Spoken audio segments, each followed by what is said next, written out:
The Florida Gators have been bitten by the injury bug, and how are they going to deal with it for the final month of the season?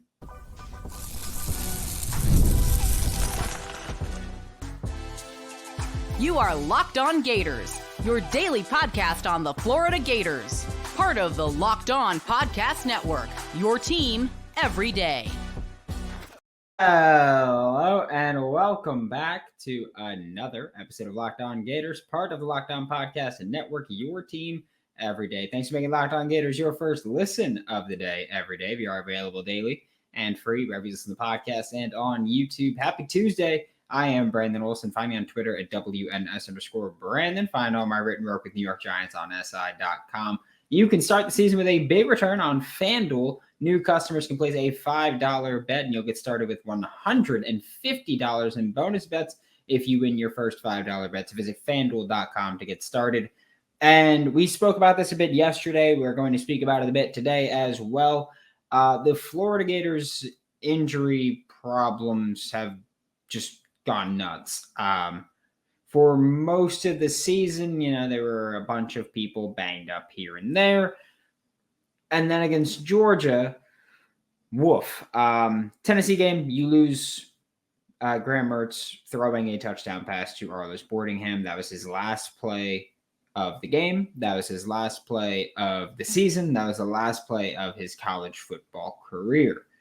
Then, 2 games later, you have DJ Lagway starting against Georgia. DJ Lagway running the ball and getting injured there, getting carted off, grabbing his hamstring right away.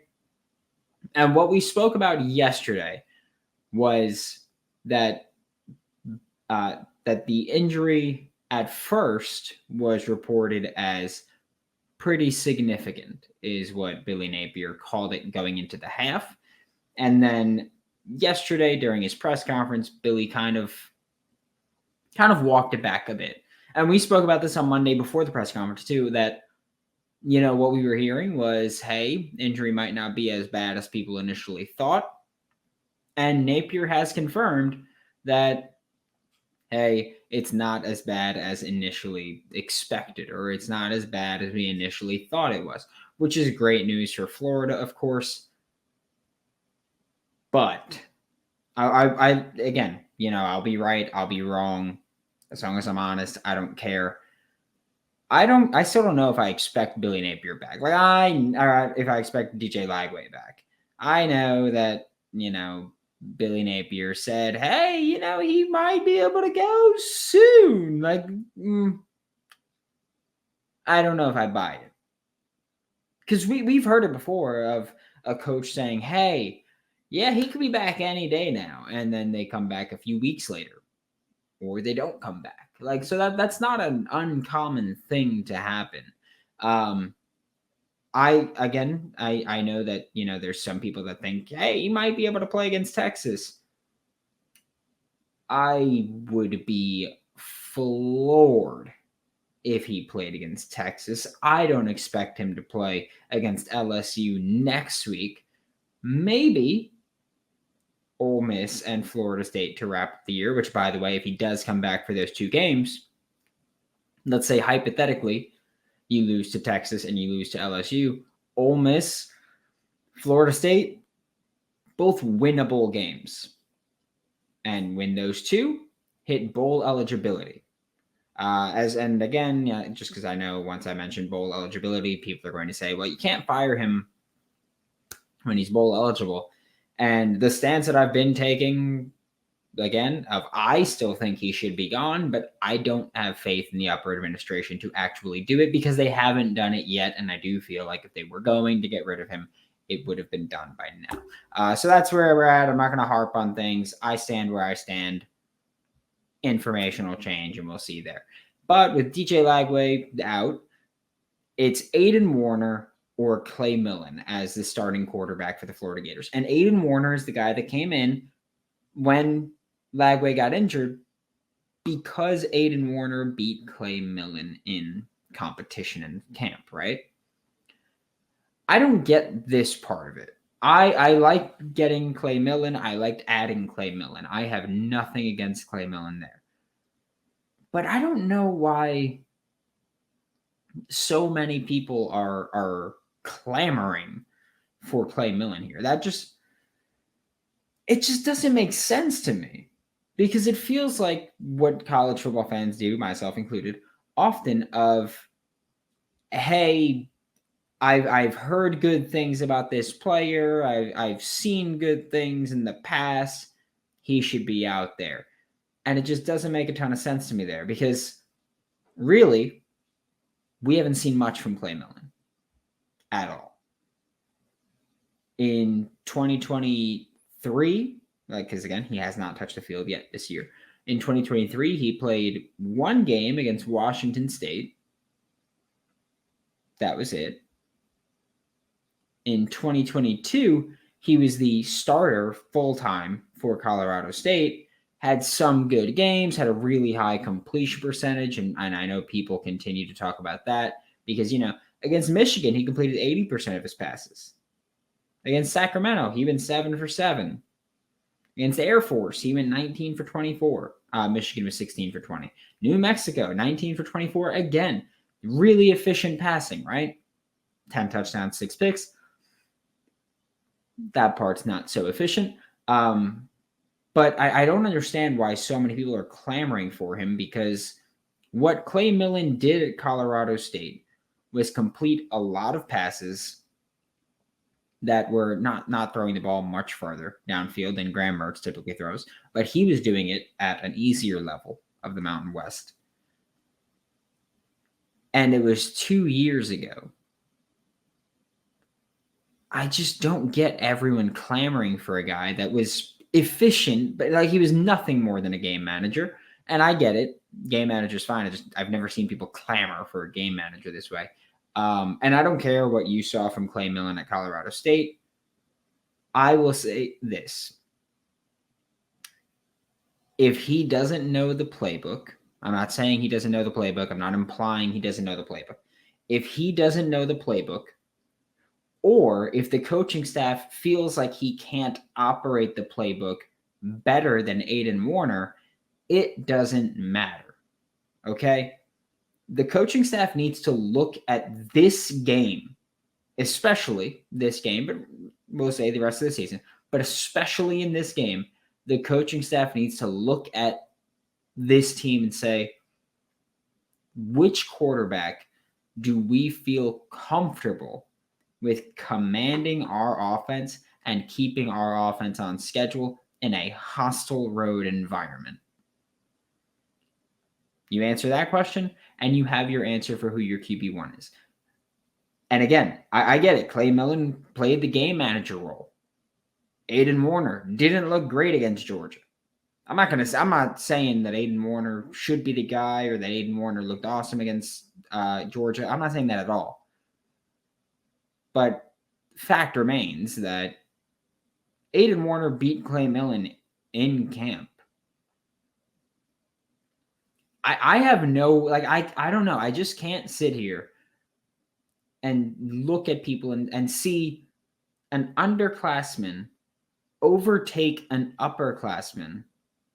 I know that Clay Millen's not just an overall upperclassman, but, he's been in college since 2021. I've just never seen an underclassman overtake an upperclassman on the depth chart through a camp battle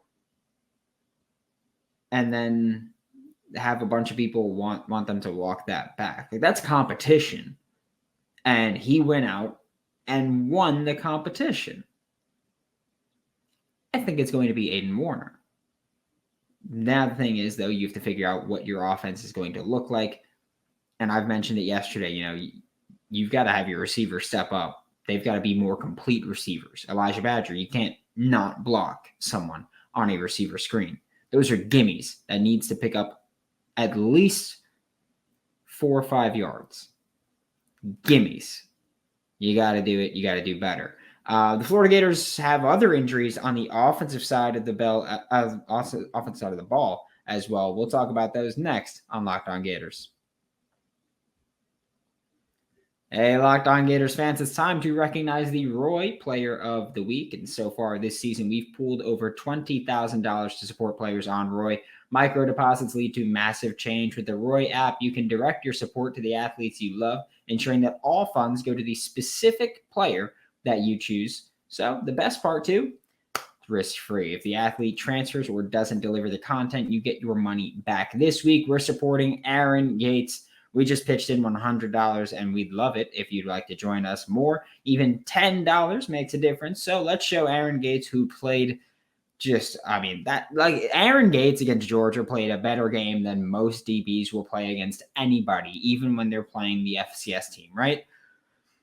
It was a pretty damn impressive game. And Roy's giving out 2 tickets to a game in November. So you just download Roy, create an account, and enter referral code Locked On, and you are entered. If you're already on Roy, just make any contribution to an athlete's campaign, and that also gets you entered automatically. No purchase necessary.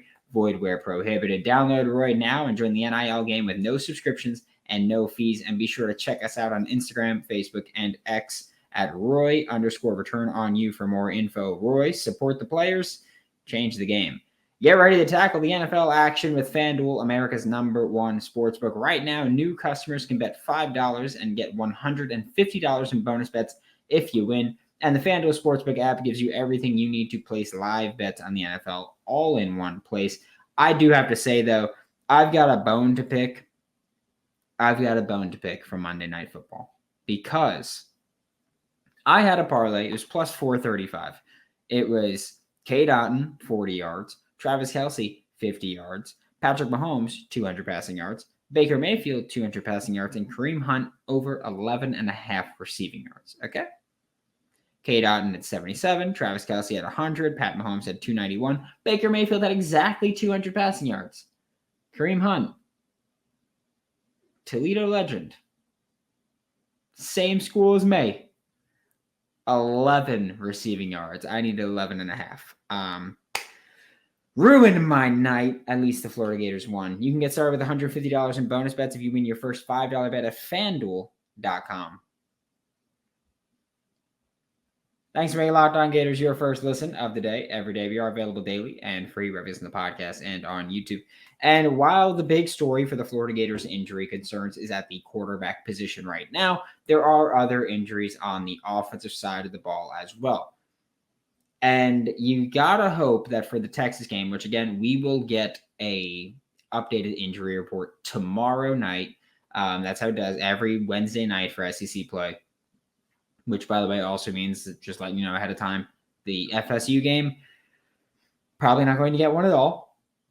Just based on, didn't get one for UCF.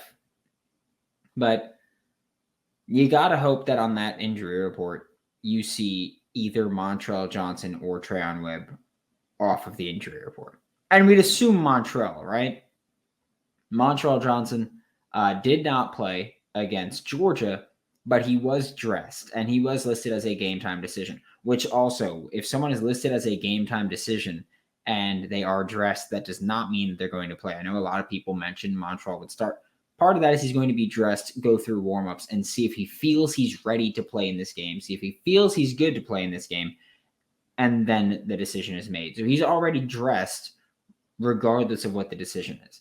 But you have to figure that since Montrell was so close to playing as a game time decision, that you have to figure, hey, in the next week, you'll hopefully be good to go. Treon Webb could be back any week now. When he was injured, or when he got injured, I was told it's going to be about 4 to 6 weeks. I said that on this show that week that he got injured. I said, hey, I was told it's going to be about 4 to 6 weeks. Right now, we're coming up on that 6-week mark. So I would expect Treon Webb back at any point now. But especially when you look at, hey, we don't have DJ Lagway. Hey, we don't have Graham Mertz. We're probably going to need to run the ball effectively. You really hope that you get at least Montrell or Treon Webb back. Like at least one of them. Katie Daniels banged up, but you've had Jaden Ball look good. Jacoby Jackson look good. It's not about knocking either one of them. It's that you need to run the ball more. There's going to be running back touches a lot, even if you are throwing the ball to them. So there's going to be running back touches. You need to have more healthy, fresh legs available. And so if either Montrell or Treon Webb can play, that would be huge. If both of them can play, that would be very welcome. I don't even care if you go, hey, every drive we're rotating backs, every first down we're rotating backs. I don't care what the hell the measure is. Having more running backs available is huge when you consider that the rest of your offense right now is one, banged up, and two, changing their identity again from Graham Mertz to DJ Lagway to presumably Aiden Warner. Okay? Not easy. At receiver, I'm very curious to find out the status of Trey Wilson, if he'll be back this week or at all. I will say this for Trey Wilson. I know the social media rumors. I'm chronically online. I get it. I know the social media rumors about Trey Wilson quitting on the team, just opting to not play. From what I was told, he is injured. I do think that he could play through it if he pushed himself, but is not in hopes that he will get healthy quicker for the end of the season. Feel how you feel about that. I don't care. That's my understanding of the situation. And so it is what it is. But I'm very curious to see his status, especially as we talk about, hey, the receivers need to step up. Either way, I'd like to see Aiden Mizell more involved in the passing game. I think he's looked really good. And he's someone that, going back to high school, big fan of his game, but I felt like he was a little stiff in the hips as a route runner, at least. He's taken some strides. And even Billy Napier during yesterday's press conference said, Aiden Mizell is still behind from a technical standpoint. Like, he said it. You can go back and look. He was like, yeah, he's still a little bit behind. He's still a little bit behind from the technical refinement standpoint. But he's a dynamic playmaker. He's fast. You got to give him the football and just let him run. Same thing with Tank Hawkins. I know that those speedsters aren't fully technically refined. I don't think that they're going to create much separation when they're making if they're running digs or if they're running comebacks or whatever they're running. I don't expect them to create big separation there. I expect them to be guys that have speed, whether it's, hey, catch the ball short and run, or hey, run and try to catch the ball deep. Those kinds of things, I'm fine with it. I think you need someone that just has that threat. Mecole Hardman isn't a good receiver. He's been in the NFL long enough to say he's had a successful career. He's just fast. Marquez Valdez-Scantling. John Ross. I don't know why I'm only naming people that have been Chiefs, but the point remains, okay? Also, an injury on the offensive line. Damian George, starting right guard, was a game-time decision prior to the Georgia game. Did play in the game, but he left the game, and I believe it was the fourth quarter, might have been the third, but he left the game as well. Need to know his status, what it's going to be on, again, tomorrow night when we get that injury report, what it's going to look like. I need to know his status for the game and who will be filling in his role. I will assume that it's going to be Bryce Lovett, just because Bryce Lovett was the guy that came in when Damian George got hurt. Bryce Lovett was the one that came in at right guard there and played the remainder of the game. And I will also say I think Bryce Lovett played pretty damn well, if we're being honest. Taking over in those snaps against Georgia is not an easy thing to do. I do think they played pretty well. Georgia was being really aggressive defensively at that point too, because DJ Lagway had already been gone. It was brutal. So I do think that Bryce Lovett should be the guy. Wouldn't shock me if we saw Cam Waits go out and be an option there as well. He's pretty much moving full-time to guard. He played left guard against Georgia. I don't think he's super impressive. I will say that. But it wouldn't shock me if they went, hey, it's Bryce Lovett or Cam Waits. We'll rotate in. Again, we don't get an actual depth chart, so we won't get an or. But you've got injuries. I realize I'm talking with my hands a lot. You've got injuries all throughout this offense that are going to shape your offense. That's what I think is an important part to acknowledge here. Defensively, you can truly kind of go, hey, next man up for a lot of positions. Offensively, I think things change more. I think talent gaps, I don't know if talent gaps are bigger, but skill sets are more varied. A lot of corners, you look at them and you say, hey, like he's really good at playing vertical coverage, whether it's cover 3, cover 4, whether it's mostly man if we're expecting them to go deep, whatever it may be. But receivers, there's so many nuances. Offensive line, there's so many nuances that it does shape what you're capable of doing. But especially when you talk about the most important position in sports at quarterback is banged up, that's tough. It's the worst thing to talk about when you're evaluating a coach, when you're evaluating anything like that. We are about to talk about the defensive side of the ball, which sustained their own slew of injuries against Georgia next on Locked On Gators. Z-Biotics pre-alcohol probiotic drink is the world's first genetically engineered probiotic. It was invented by PhD scientists to tackle rough mornings after drinking. So here's how it works.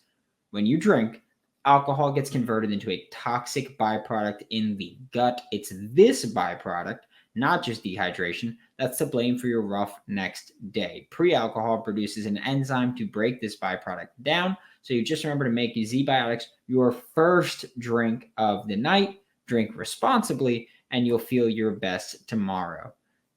I have tried it multiple times. I do not bounce back like I used to, but closer with Z-Biotics. You drink your Z-Biotics pre-alcohol drink. You drink responsibly.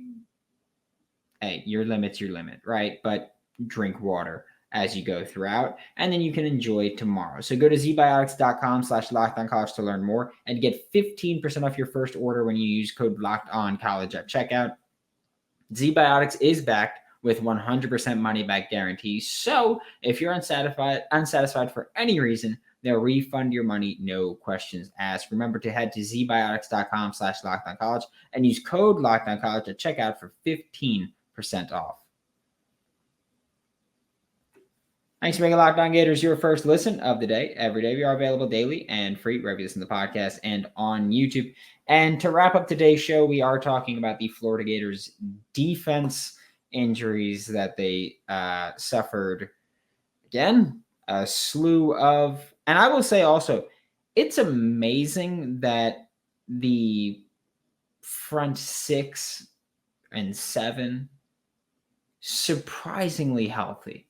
Like, guys have been banged up, guys have been hurt, guys have been out, but for the most part right now, they're pretty healthy in that front 6 or 7. And I say 6 or 7 because nickel defense is so prominent now that really there's 4 down and 2 off-ball linebackers. But so they're pretty healthy right now. They had their own fair share of injuries early. Don't forget, there was one point where Joey Slackman, Makai Boyrow, both banged up. Jamari Lyons out for most likely the year. So there were times where they were banged up. The secondary, however, has been ravaged by injuries this year.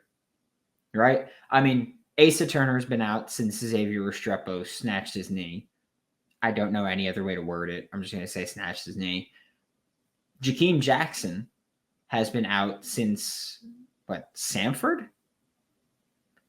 Quite some time he's been out now. We don't even know what the full extent of that injury is. If I'm not mistaken, it was an ankle injury that came up on him, and he has just been ghost since then. He also wasn't playing very well before that, which was disappointing, but he was playing a lot of snaps, right? And also, I do think that this is corner is one of those positions where reps really help you. As long as your confidence is good, reps help a ton. You need to learn how to play the position, and you can watch all the film you want. You can be as athletic as you want. If you don't know how to play the position, if you don't go through the reps of, damn, this receiver cooked me doing this, but I know what to do. Like, I know how he runs it in front of my face now, not just from watching broadcast angle or all 22. I know how he runs that route in front of my face. I know what to expect. I know how to defend it.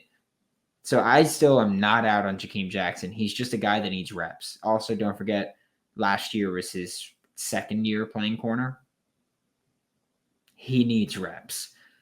Jason Marshall Jr., was playing lights out football. He was just kicking you know what and taking names before he got injured. He is still second on the team in snaps played by a large margin because of how much he was playing and how well he was playing. Because he was only playing how much he played because of how well he played. Like, he was one of the more, I don't like saying shut down unless you're truly shut down, but he was one of the more sticky corners in the SEC. He was easily the best corner on the team, not because, the other corners aren't playing too well, because he's playing lights out.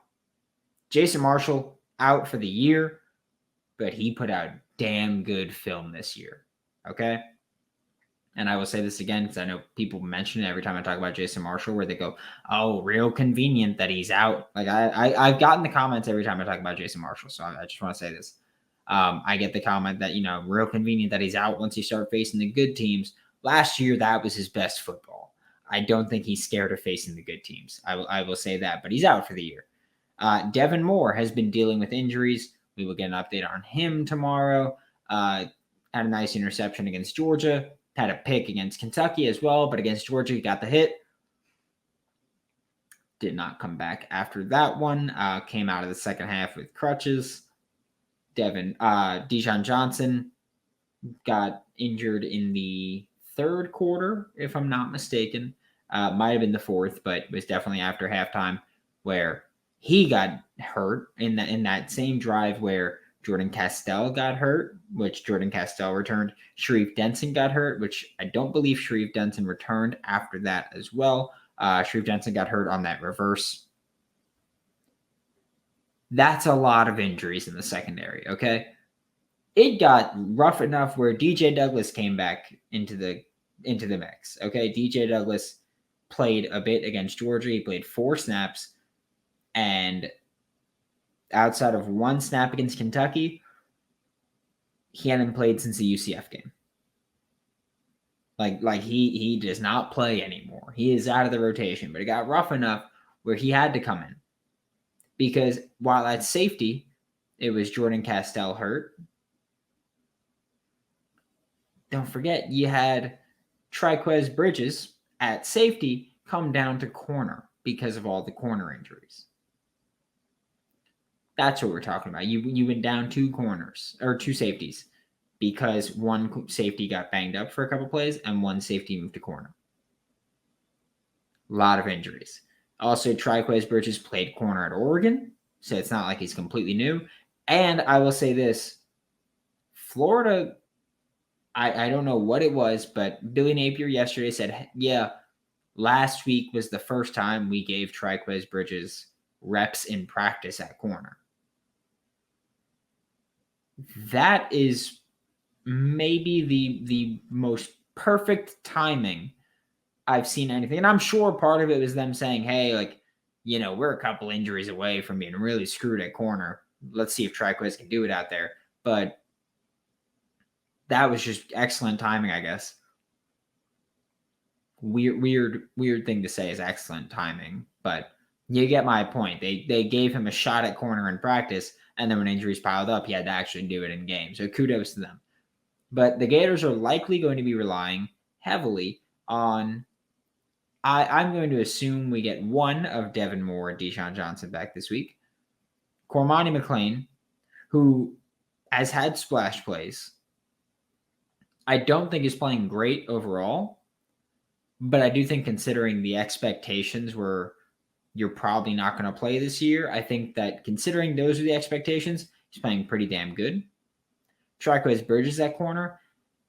And I'm going to hope that they feel comfortable with either Teddy Foster or Jameer Grimsley out there. Because it is likely that one of them is probably going to have to play, I'm not going to say significant snaps, but decent amount of snaps for the remainder of the season. I will also say that last week against Georgia, it was very reassuring, I'll say, that Cormani McClain played a lot of snaps in that game. Cormani played 53 snaps in the Georgia game. That's a lot. That, like, being able to rely on him for that. Like, yeah, he got kind of cooked on a third and I think it was 7 or 6. Yeah, so yeah, he got kind of cooked there. Yeah, he had some miscues. Yeah, he had some mistakes. But like overall, he played pretty well, was physical, was good in coverage. And you had a guy who hadn't played much throughout the entire season. He played, I think, 18 snaps against Kentucky. Played 53 snaps in a game where there were only 76 snaps.